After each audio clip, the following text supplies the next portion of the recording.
Hello, everyone. My name is Lisa Honka, and I have a company called Your Key to Senior Living Options. I'm here in the Villages, Florida, and I bring resources to families that I serve in this area and surrounding areas. And today we are actually joined by Dr. Yvette Flores from Cora Physical Therapy, and she's going to be speaking. This will be our second in a series of 3 age-related changes that make it harder to remain active.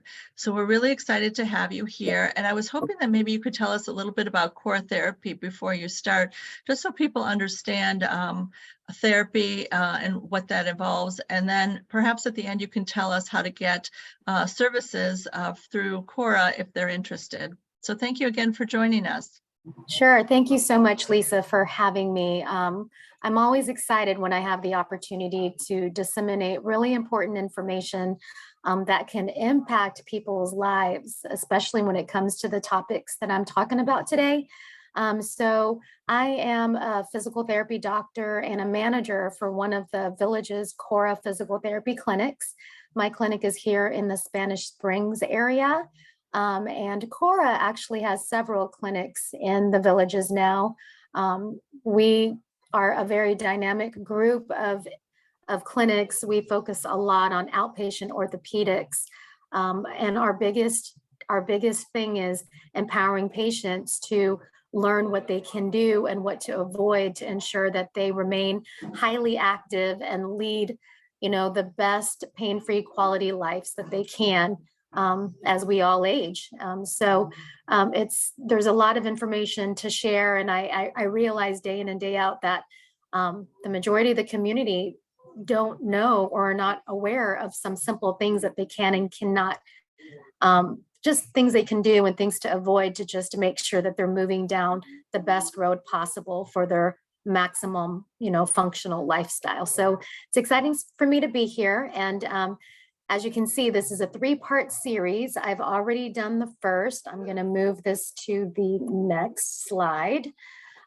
So the last time I spoke, we talked about the loss of balance strategies, and there was a lot of great information that was shared there. And I'm so glad, just based on the feedback I received, that so many people really got some really good golden nuggets there of things that they can start applying right away, and just some really good awareness.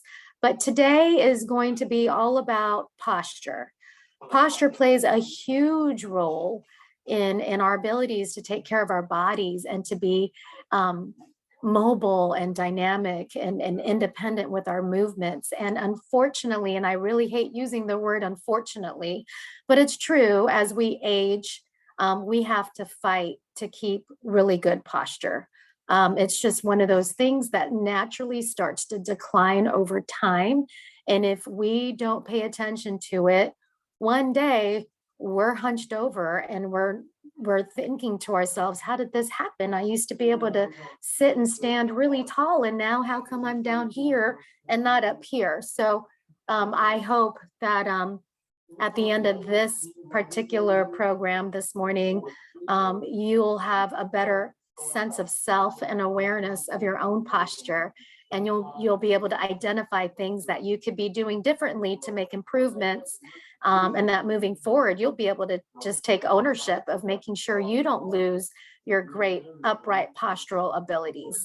So that's what we're talking about today. And in case you're interested, which I hope you are, the next time I do our final talk in this 3-part series, it will be all about core stability and flexibility. And you certainly don't want to miss that. There's a lot of important information that most people don't know about core stabilization and flexibility. So I hope that you guys tune in then. All right, so we're going to get started. So these are the questions that we're going to be answering this morning. What is posture? What body parts and systems are responsible for good posture? When does it start to decline? How does it impact the ability for us to maintain an active lifestyle and engage in recreational activities? And if we are already losing our posture, how can we improve it? And how can we prevent it from further deteriorating? So we're just going to jump right in, okay? love this picture. What is good posture? So from a physical therapy standpoint, when we're looking at one's posture, what we're doing is we're essentially seeing if we can drop a straight line from the top of one's head down past the ear, down past the shoulder, down past the hip, the knee, and the ankle. So if you look at that picture here, the individual standing to the far right is exemplifying good posture. And you could see that red line that's going straight down the side of his body. We as physical therapists are trained to drop that plumb, we call it a plumb line. When we're doing postural assessments, we ask our patients to sit upright, stand upright. We look to their side and we check to see if anything is out of alignment. So essentially, if you were to define good posture, it's one's ability to keep their ear, shoulder, and hip aligned in any body position, whether you're sitting, you're standing, you're walking, you're playing sports, you're squatting, you're bending, etc. I want to kind of point out some of these other postures, and I will definitely share which one is the most common one that we treat here in the clinic. The first one is called a sway back posture. As you can see, that individual is leaned way back toward their heels.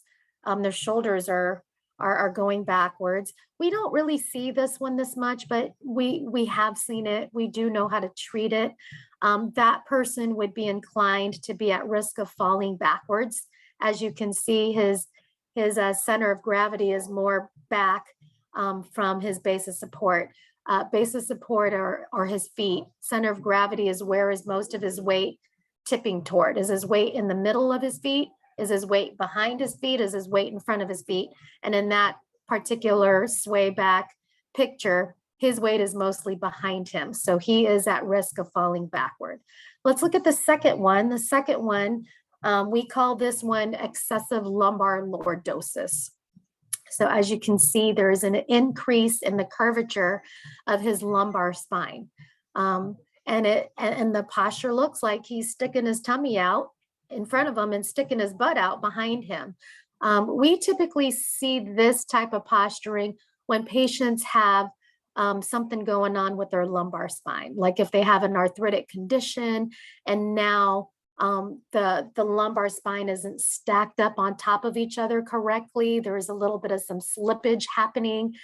Sometimes we can physically see that where it slips forward. And so now you can't draw that straight line because the spine is now out of alignment, right? So the one in the middle, the thoracic kyphosis, this one we see a lot. This one we see a lot. And this one is more commonly seen in the aging population. This is where the shoulders slouch forward, the head migrates forward, your mid-back starts to round out a lot. And you just, you can just tell and you can feel that you're not upright. And when you try, it feels really difficult. It feels uncomfortable. Maybe your body is just not able because of tight muscles or weak muscles. And when you settle in and you just drop everything down, you slouch. I mean, that thoracic kyphosis essentially is called a slouched posture. And we treat that one all the time, day in, day out.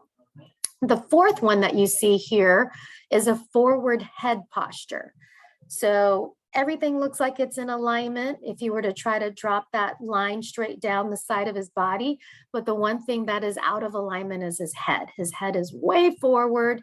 And in this example, common diagnoses are cervical spondylosis, which is a fancy way of saying arthritis in your neck.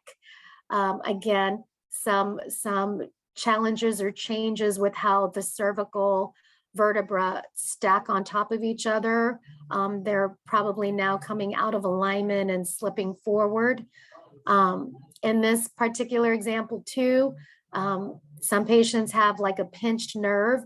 And so the only way that they can get rid of or calm down the pain of that pinched nerve is to move their head forward to get off that nerve. So, Do we see that one a lot? I would probably say thoracic kyphosis is number one. The forward head posturing is number two. Then we see the sway back. Then we see the lumbar lordosis. But the good news is all of this is treatable with physical therapy. I can't guarantee that we can get you back to perfectly good posture at the end of therapy, but I can tell you, you're going to look and feel a lot better at the end of your program versus when you started. Okay, so let's jump in. So when we're thinking about posture, what body parts are responsible for good posture? So the picture on the left is depicting your spine, right? So the top 7 vertebrae are called your cervical spine, which is in charge of your neck posturing. The middle is the thoracic spine, the lower is your lumbar spine, and then below that is your sacroiliac joint or your pelvis. And all of them are connected. That plays a strong role in how your posture changes over time.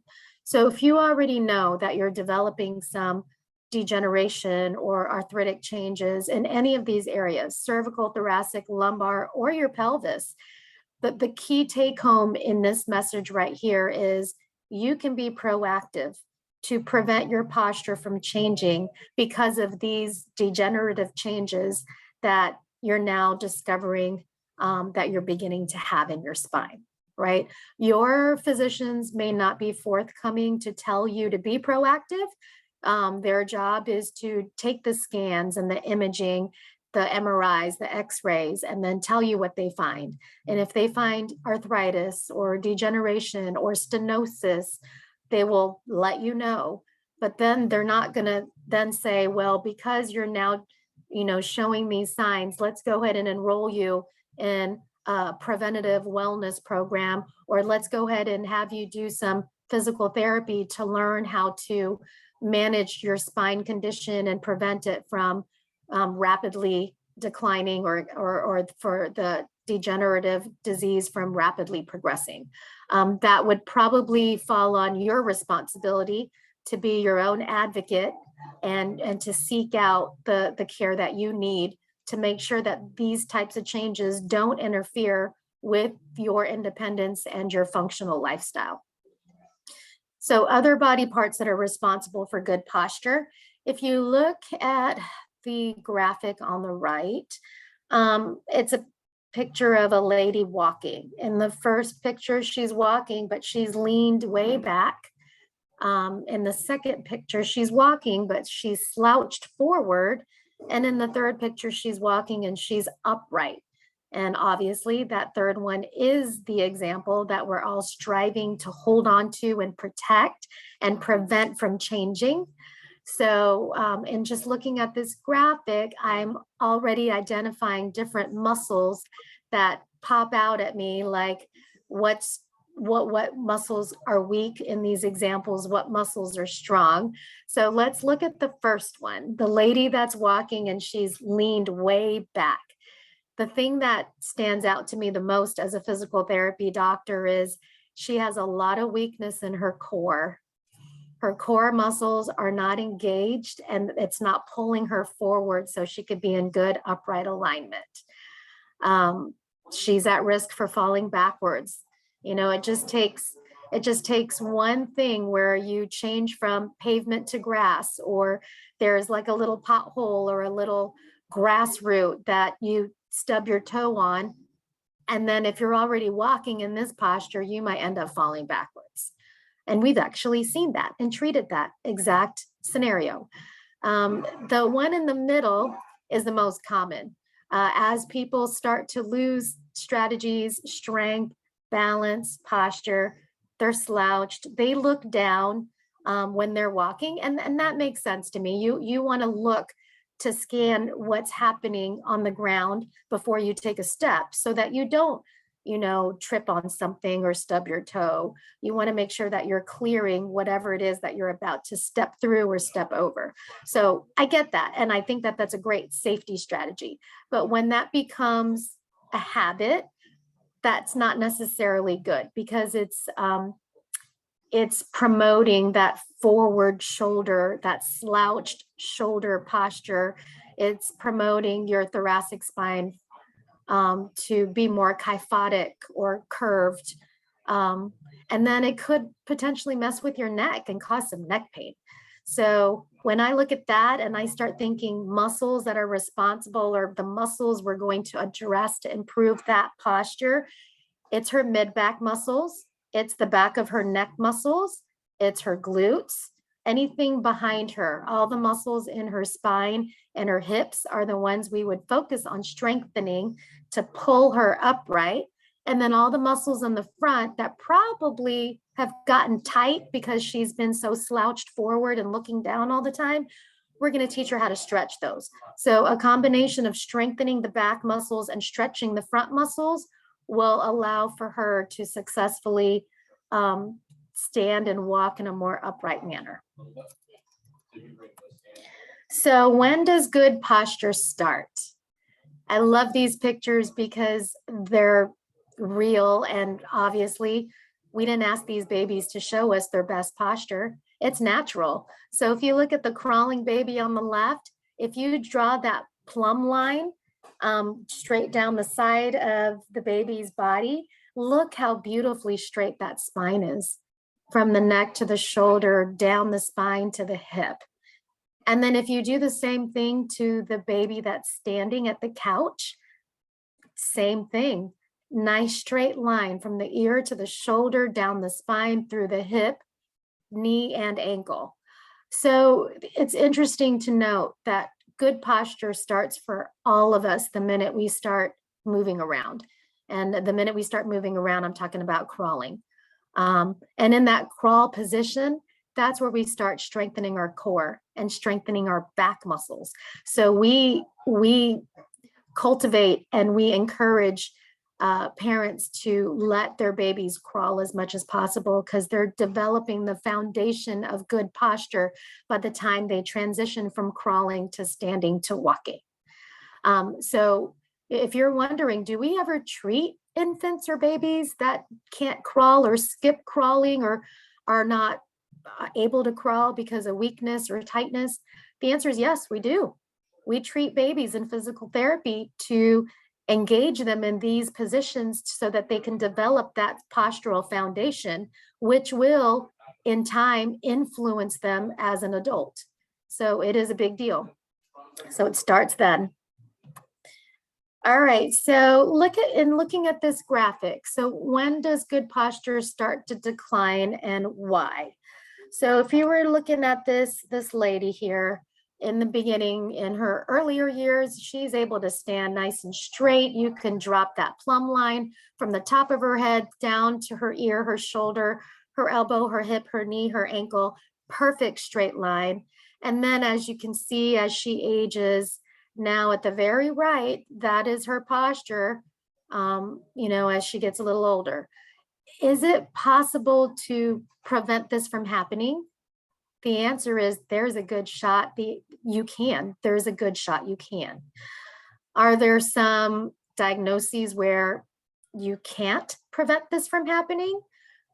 Sure, but they have to be severe diagnoses where there's such great degeneration or physical limitation in the spine or certain muscle groups. It's uncommon, it's unusual. But yeah, sure, we've accepted and treated patients, and we were not that successful helping to significantly improve their posture. I guess it depends on where you're at and how long you've been in that position. If this is something new of just a few months or maybe even just a year, then yes, you have a great chance of coming into physical therapy and working with us and seeing great postural progression. If this is chronic, and we're talking years and years and years and years of being in this position, I could probably confidently say we can improve 25% of that posture, but we're always shooting for 100%. So I think the bottom line here is you should always give physical therapy a really good shot at trying to help improve your posture, and then learning all the tools to then hold on to that posture and whatever progressions and gains you've made in physical therapy. Okay, so let's create the link of how poor posturing could negatively impact your ability to stay active. Well, we could take any sport, right? Let's look at the top left. That is golf. That very left picture there is someone who's about to swing. So he has his golf club down. He's eyeing the ball. I love his posture. His posture is excellent. He has his feet wide apart. He has a bend in his knee, a bend in his hip. But look at his spine. His spine is straight. You could drop that plumb line from his ear to his shoulder to his hip. It is straight. That is great posturing for someone who wants to continue to golf. If you're not able to get yourself in that posture, it's going to be a little challenging. It's probably going to feel a little uncomfortable with some things. And maybe instead of playing 18 holes like you've done for years, you're now having to play only 9 holes, right? So posture can limit your ability to engage in sports and activities that you love, right? Let's look at the next picture there. They're playing pickleball, I believe. Very dynamic sport, very engaging, and honestly, in my opinion, one of the most advanced activities and one of the most popular that we see here in the villages. I can't tell you how many pickleball injuries we treat, but we do treat quite a lot. Your posture has to be on point. If someone is coming into pickleball for the first time and they have restrictions in their posture, I would love for them to come and meet us so we could teach them how to protect themselves from injury. Because let's actually look at these players. Let's look at the guy on the very left that's closest to us with the gray t-shirt. He has great posture. I mean, you could see how straight his back is and his shoulders and his hip. I mean, he's doing a pretty darn good job. Like, I don't really have a lot to critique when it comes to his posture. Same with the lady to his right. She has that wide stance. She has the bend in the knee, bend in the hip. Her shoulders are back. Her back is straight. Her head is up. They look pretty healthy to me. They look like they're at the lower risk level classification. Like I wouldn't expect to see them coming into my clinic because of an injury related to poor posturing. But, you know, it's just kind of nice to take a moment to really, you know, look and identify and really visualize how this is impactful for your life, right? When you're engaged in an activity that you love doing, what does your posture look like? Are you even aware? Has anyone, you know, mentioned what you look like when you're engaging in an activity? The next time you do, ask a friend or a family member, someone you trust, just say, hey, while I'm doing this, can you stand to my side and tell me if it looks like I'm keeping my back straight and my shoulders back, and that I just look like I'm keeping my spine nice and straight? It'll be nice for you to start learning about yourself through other people's eyes, and then putting together a picture of what you feel you need to do to make improvements if you do need to make improvements. And I feel like these types of, I don't know, self-initiated action steps is so critical, but no one ever tells us to do it. And like I mentioned, we're certainly not going to get that from our physicians. So you need to be your own advocate. You need to take care of yourself. And when it comes to posture, start looking for these things that may start to have you going down that road to having poor posture. And if you can identify it now and you can start doing things now to make things better, you're essentially prolonging the quality of your physical life. And that's like the whole point. It's like so powerful. Okay, I love these pictures. Well, because I mean, it pretty much answers the question, what can we do to prevent poor posturing? Do we have to do physical therapy? Do we have to exercise in a gym setting? Do we need to do yoga? Do we need what can we do to prevent poor posturing? To answer all those questions I just said, no, you don't need to do a bunch of things. You just need to know what your posture looks like, and you need to learn what muscles, maybe maybe going to see a physical therapist and doing a postural evaluation. Identify what muscles have become weak in your body. Identify what muscles have become so tight that they're pulling your posture out of alignment. And then learning a program to improve that balance between the tight muscles and the weak muscles. And then holding yourself accountable to doing that program day in and day out, right? You can prevent poor posturing by doing specific exercises on a daily basis. You would just have to know what those exercises are. And we're able to tell you that. So more specifically, to answer that question, what can we do to improve poor posturing? I think the best step to do if you want to get the best advice from a medical professional, from a licensed professional, I would recommend that you take the steps that are required to then be able to schedule a comprehensive evaluation by a physical therapy doctor. Now, a lot of insurances require different things. I wish I could tell you it's as simple as picking up the phone, calling us and saying, I'd like to see a therapist about my posture. But the reality is, if you want your insurance to pick up the tab, they have their own requirements and specifications and expectations. And I think most commonly insurances would like to see a referral from your doctor, from your physician, that would state physical therapy, evaluation, and treat for postural challenges or muscle weakness or pain and, in the back or whatever. And then we could take that referral, get you scheduled, establish a relationship with your insurance so that we can submit the charges to them, and hopefully it'll all be streamlined from there. Some other insurances require authorization. And I've found that a lot of patients get really frustrated with this waiting time because it really is waiting time. Some insurances require authorization before they could even schedule their physical therapy evaluation. And that could take a few days to a week or so. And then after you complete your physical therapy evaluation, some insurances require authorization to then start the program. And that could take days or weeks too. I mean, I've seen the whole array. And it's really unfortunate. It's not as simple as it used to be at some point in the past. Things have gotten a lot more complicated. But it's good that I'm sharing this with you now so that, again, it's part of you being an advocate for yourself. Like, what does it look like if I start to pursue physical therapy? How easy or how hard is it? How much time do I need to give myself? How much time is it going to take? And in that way, you don't get frustrated because you already know, based on what I'm sharing here, what that could look like for you regarding your specific insurance requirements. Okay, so once you schedule that evaluation, we are really good at identifying things that we could correct and improve upon. And we are really good at designing a specific tailor-made plan of care just for you.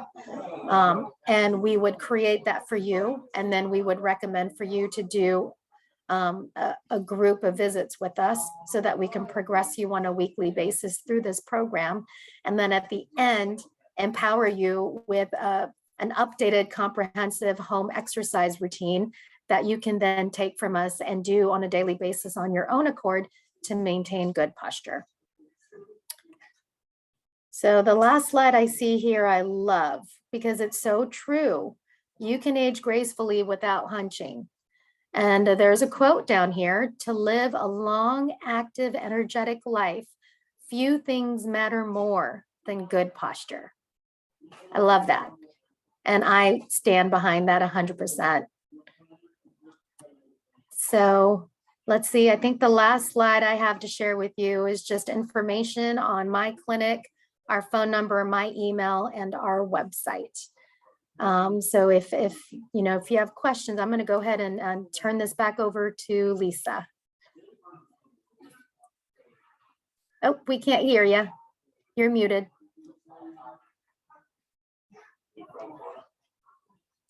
Oh, Lisa, you're still muted. Can't hear you.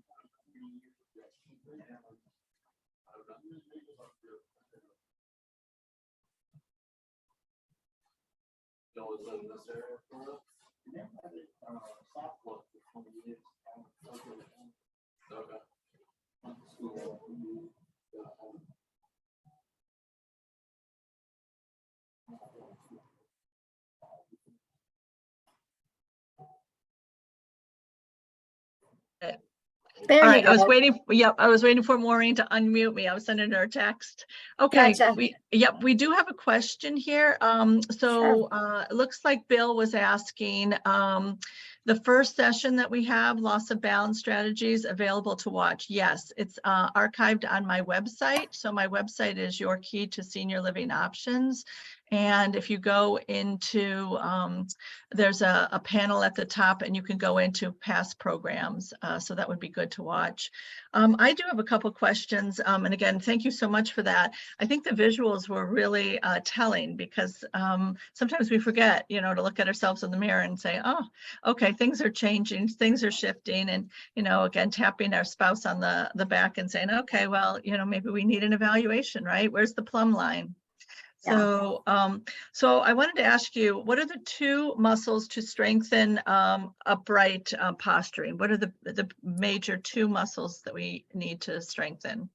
Okay, I love that question. So like what I mentioned, the most popular changes that we see to posture that are age related are the slouching, like the hunching forward and the slouching. So if we're talking about corrective strengthening, one muscle group would be your mid back, your scapular stabilizers, specifically your rhomboids and your lower trapezius muscles. Those muscles pull your shoulder blades back behind you and pull them down. And when they're really strong, they literally can help pick up your shoulders and move them back. And that helps your upper body stand up a lot taller. So those mid-back muscles are a key, and we have a whole progression of exercises to develop them and not only improve the strength in them, but improve endurance, because posture is an endurance activity, right? It's not like an explosive, like one time, movement activity. You're supposed to be able to sit or stand or walk for hours without losing your posture. So when we address postural correction, we're challenging these muscles in multiple ways. And we have patients in multiple positions of strengthening. And some of the exercises, believe it or not, patients not even moving. They're just engaging the muscles. We set a timer and we say, try to hold those muscles nice and tight for 1 minute. And then we progress them to 2 minutes. So, there's different ways that you can strengthen postural muscles. It sounds like even some of those things could be done at home. Once you went through therapy, I know sometimes when my dad comes to visit, he's 82, he's all hunched over, right? And I have to remind him sit straight up when he's eating, because he ends up aspirating, right? So again, by not having good posture, you end up being more and more hunched over, and then breathing issues, right? So again, getting all the oxygen in your lungs by, again, opening kind of up your rib cage, and then having that open posture and straight posture. It affects so many different things. Absolutely. And I'm so glad you brought up breathing. In some cases, yes, we do engage our patients to learn how to take deep breaths, hold them in to stretch out the internal muscles in between the ribs, if that's one of the reasons for their collapsed posture is, challenges with breathing. And that, you're absolutely right. That can help as well. Yeah. Do we have any questions from anybody? If again, you can put them in the bottom chat, or you can again write or even raise your hand if you have some questions. So this has been very informative. And again, if somebody is interested in getting in touch with you, how would they go about?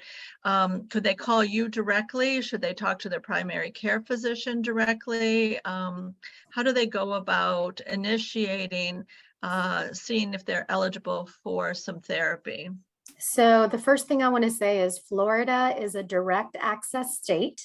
So that basically means you can go to any physical therapy provider you want to. That's your choice.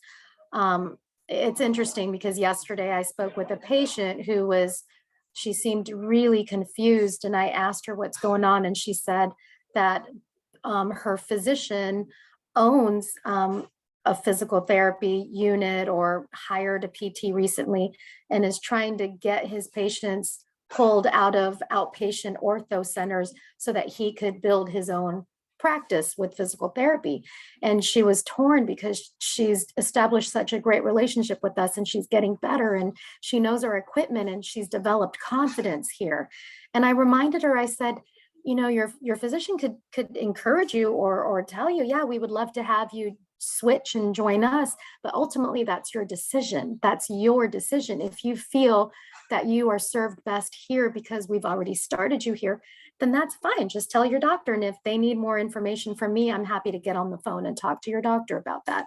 Or if you feel like maybe they might have something there that, you know, could provide something that we don't have here, totally fine. You know, at the bottom line is you go where you feel like you're going to get the best care based on what your needs and expectations are. So in terms of, you know, starting this process, I think two things need to happen. Number one, you do want to already get a referral from your doctor. You might want to, you probably will expect to schedule a sit down meeting with your doctor to discuss these things. And then in that meeting, you could tell them, I want to go to Cora Physical Therapy. You could do that. And you know, it's not like they can force you to go anywhere else. If you say, I'd like physical therapy, can you please write me a referral? And I'd like to go to Cora, they could support that and help you get that established. The second thing is you want to know what your insurance benefits are for physical therapy. So again, you know, being your own advocate, I would call the 800 number in the back of your insurance card and ask them, what's covered? Is there a copay? Is there a co-insurance? Do I have a deductible that I need to meet? How much is that going to be? So that you don't have a surprise, you know, when you're scheduling your evaluation and you're going through your treatments. You know exactly how much it is out of pocket if there's anything. And here at Cora, we do a courtesy check on your insurance to see if your insurance will give us that information from the get-go. Sometimes they're really easy to work with and they give us the info quick.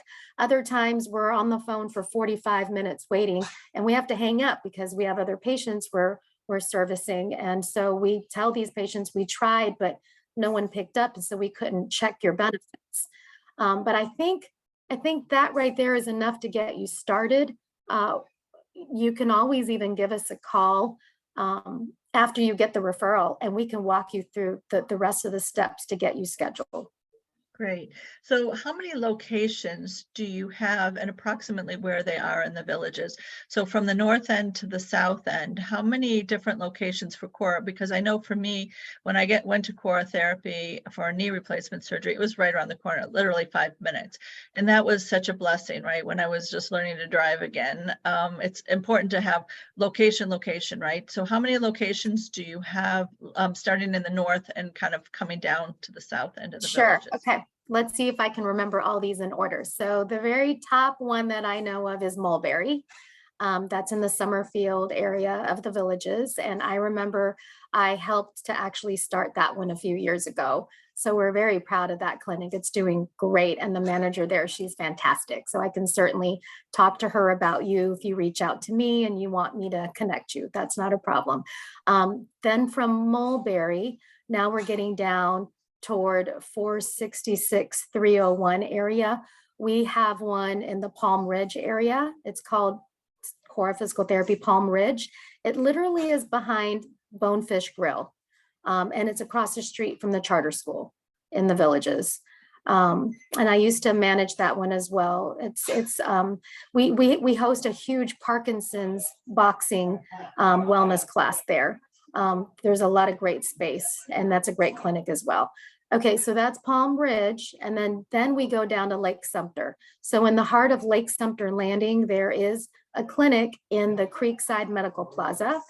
And it's interesting because when I first joined Cora, that was the second clinic that I helped Cora start. And this was back in 2017. And so that clinic has a very special place in my heart. But again, a great clinic, a great group of excellent, talented physical therapists. You can't go wrong. So that's in Lake Sumter. And then if if you go, I guess, east from there, that's where I am. Spanish Springs, I guess, is kind of in that northeast corner of the Villages. And I've been managing this place now for a few years. Like I mentioned, we're certified in so many things, including Parkinson's. We specialize in balance training, core stabilization, postural correction, all that great stuff. Okay, so now that's Spanish Springs. And then if we go further south, near the village of Brownwood, we have one called Cora Physical Therapy Grand Traverse. And Grand Traverse is right next to Publix.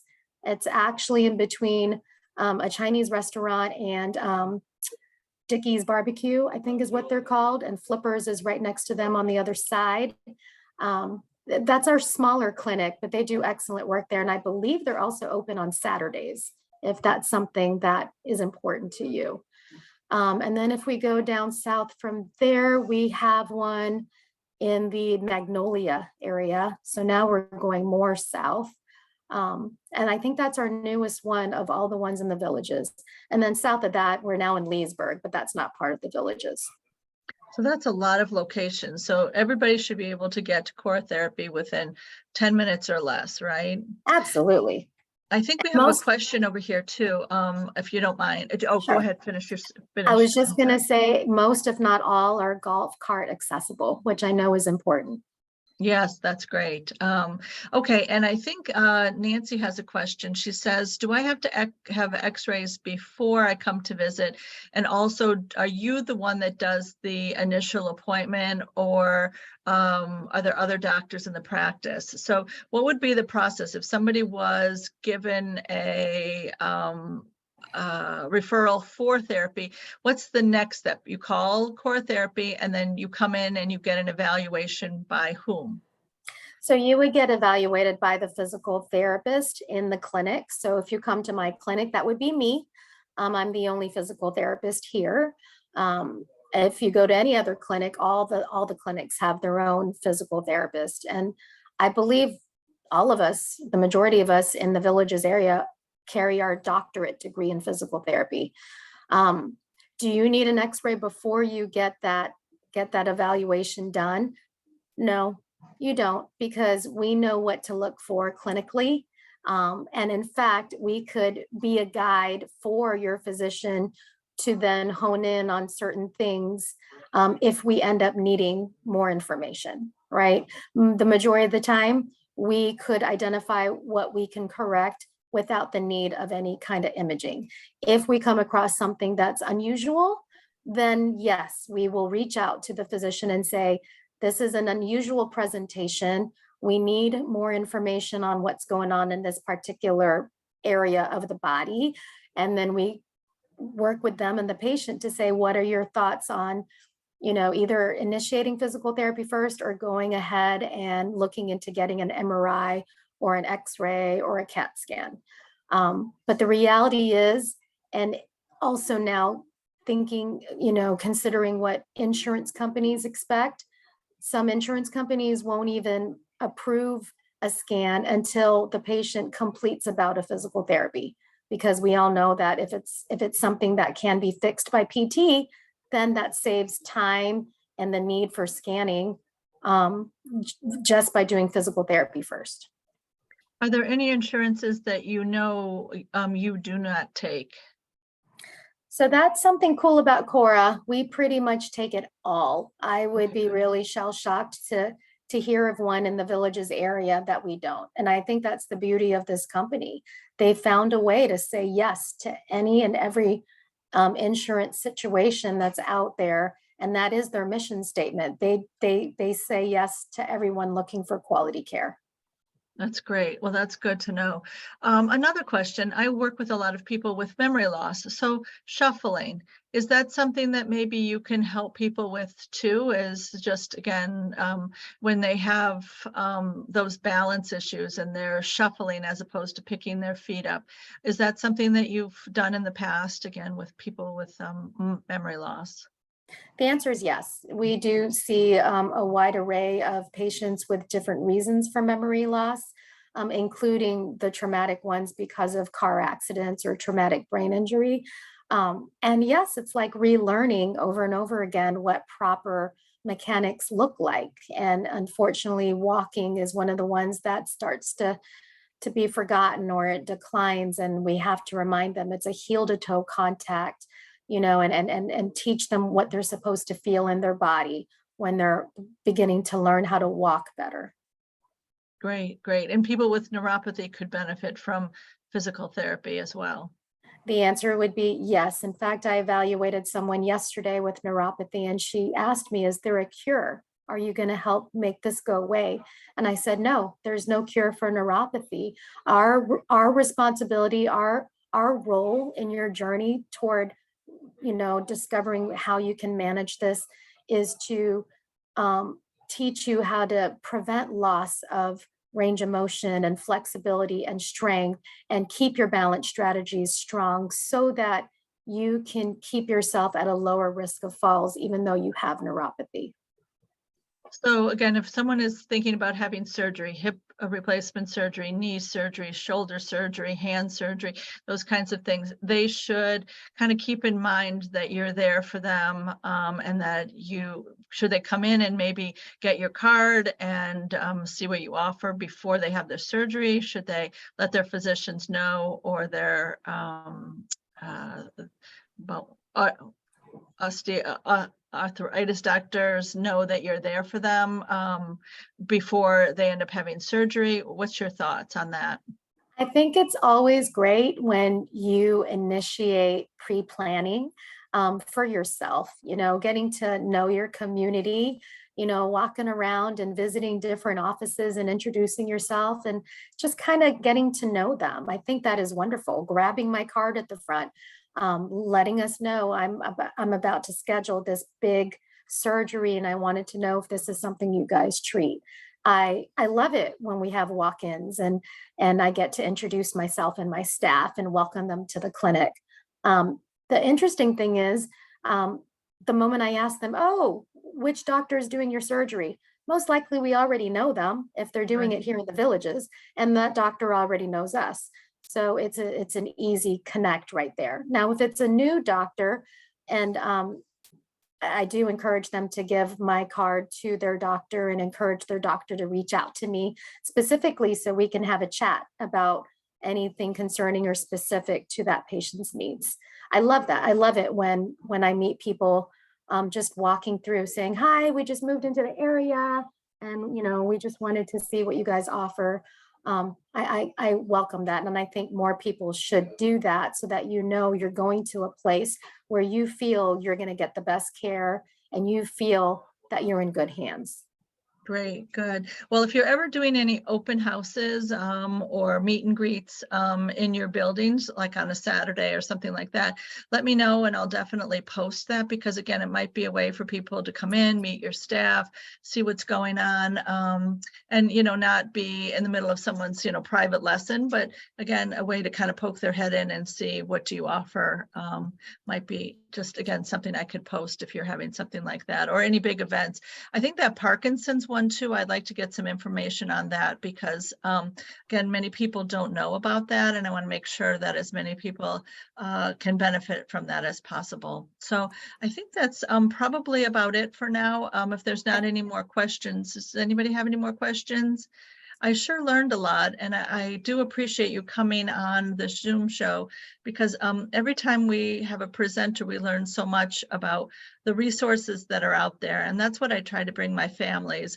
What's out there to keep you safe, keep you at home, make sure that, again, if you're making a transition to perhaps a senior living community, you start with therapy, because it's a big move that people are making. Again, if you're having a surgery, or again, you're a caregiver, it's important to have therapy, be as strong as you can mentally, physically, because aging is not easy. Oh, I think we have another question from Nancy. Are the physical therapists trained to treat all problems or just special areas?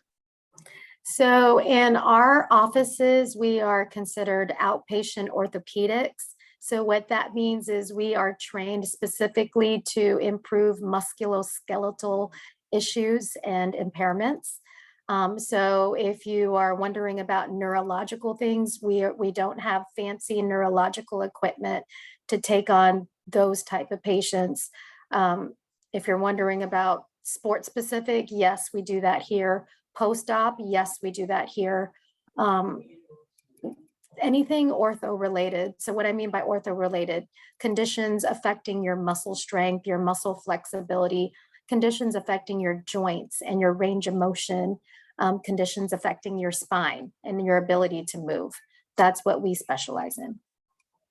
Great. Okay, good. Yes, I actually met a woman this week who couldn't hold on to things because her hands didn't open and close all the way. They were kind of stuck in a certain position. And I thought, oh, she could benefit from some therapy. Range of motion, is Yeah. limited.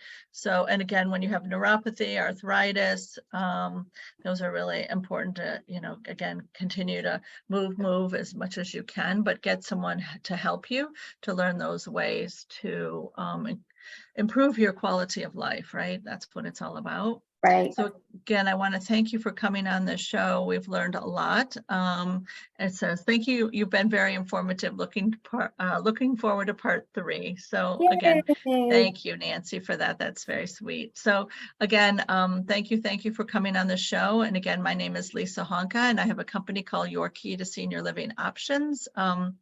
I help seniors find resources in the area, including independent living, assisted living, memory care. So again, if anybody needs my services, you certainly can reach out. And we do appreciate you again coming on the show. We're looking forward to hearing about core therapy again next month. So thank you. Have everybody stay safe, and thanks for joining us.